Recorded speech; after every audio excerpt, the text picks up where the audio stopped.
Good afternoon, everybody. Good afternoon. Thank you. It is clearly now the will of the Parliamentary Conservative Party that there should be a new leader of that party and therefore a new Prime Minister. And I've agreed with Sir Graham Brady, the chairman of our backbench MPs, that the process of choosing that new leader should begin now. And the timetable will be announced next week. And I've today appointed a cabinet to serve, as I will, until a new leader is in place. So I want to say to the millions of people who voted for us in 2019, many of them voting Conservative for the first time, thank you for that incredible mandate, the biggest Conservative majority since 1987, the biggest share of the vote since 1979.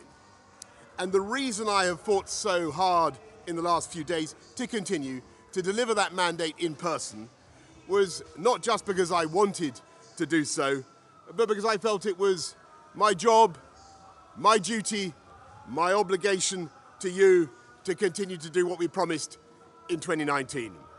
And of course, I'm immensely proud of the achievements of this government, from getting Brexit done to settling our relations with the continent for over half a century, reclaiming the power for this country to make its own laws in Parliament, getting us all through the pandemic, delivering the fastest vaccine rollout in Europe, the fastest exit from lockdown, and in the last few months, leading the West in standing up to Putin's aggression in Ukraine.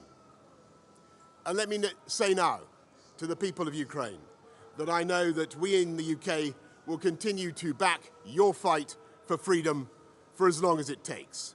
And at the same time, in this country, we've been pushing forward a vast programme of investment in infrastructure and skills and technology, the biggest in a century, because if I have one insight into human beings, it is that genius and talent and enthusiasm and imagination are evenly distributed throughout the population, but opportunity is not. And that's why we must keep levelling up, keep unleashing the potential of every part of the United Kingdom.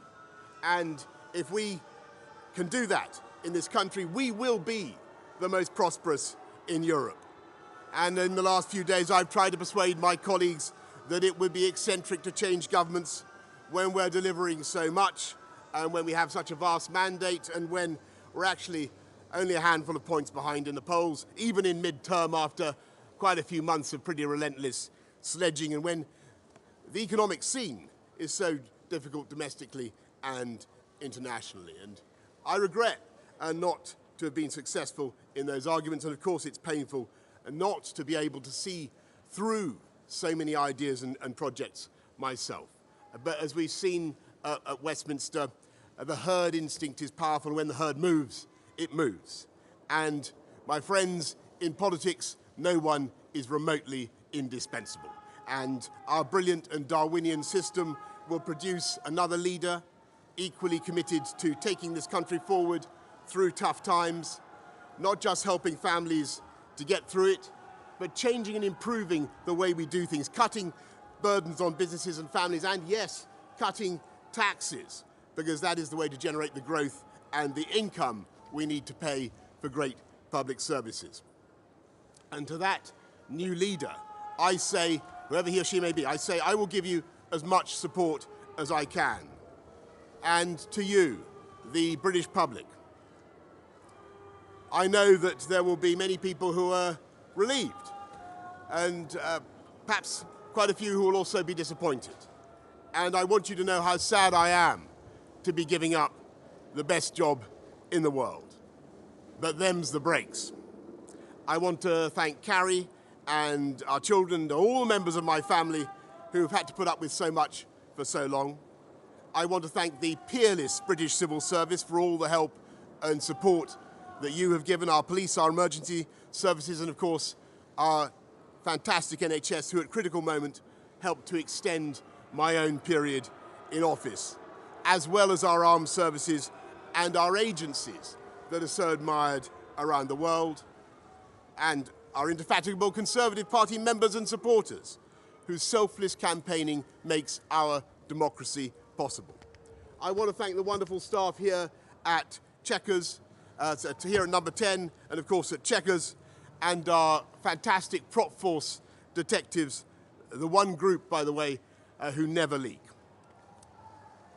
Above all, I want to thank you, the British public, for the immense privilege that you have given me. And I want you to know that from now on until the new Prime Minister is in place, your interests will be served and the government of the country will be carried on. Being Prime Minister is an education in itself. I've travelled to every part of the United Kingdom, and in addition to the beauty of our natural world, I've found so many people possessed of such boundless British originality and so willing to tackle old problems in new ways that I know that even if things can sometimes seem dark now, our future together is golden. Thank you all very much. Thank you.